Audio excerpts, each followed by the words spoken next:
Hello, I'm Eric from Corghi. Today we're going to be doing a zero hub calibration on a Corghi EM9250.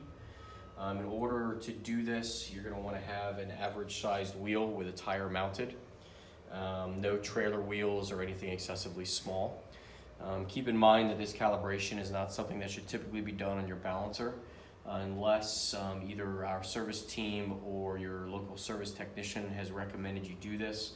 I would not recommend completing this calibration. It is typically unnecessary unless something has gone wrong or misadjusted on your machine. A couple things. You're going to want to find, if you look on here on the back side, there's one hole that is threaded and machined.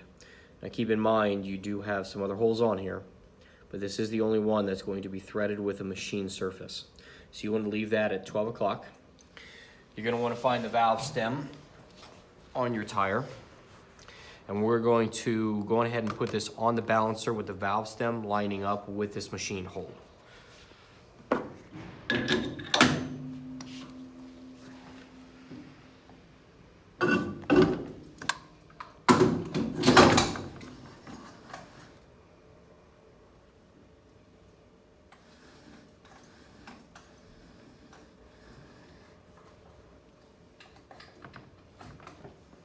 Okay, we're going to keep this placed at 12 o'clock. We're going to go to the display here. All your keys have numbers on them, 1 through 7. What we're going to do is we're going to press 4, and then we're going to press 1, 3, and 5 in succession. The plus and minus keys here will allow you to run through the menu.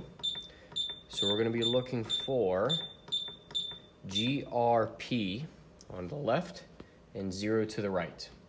We're going to press enter. And at this point, we're going to nudge the wheel a little bit, and it's going to find,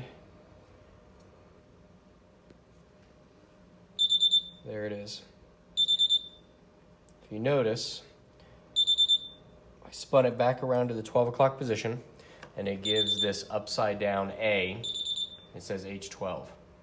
So at this point, we're going to press the start button. It's going to spin.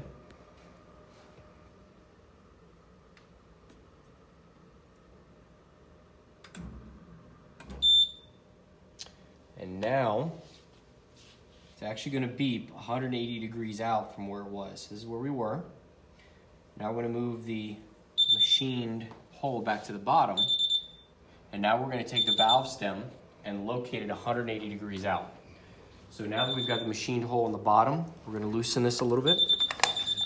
We're going to hold on to the shaft, take the wheel and spin it manually to the exact opposite.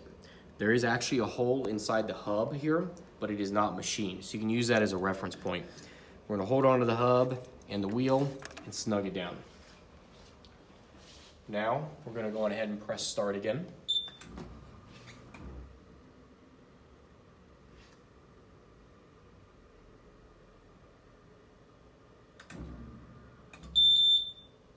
Says end. It is now finished. So now the hub on this has been zeroed out and calibrated.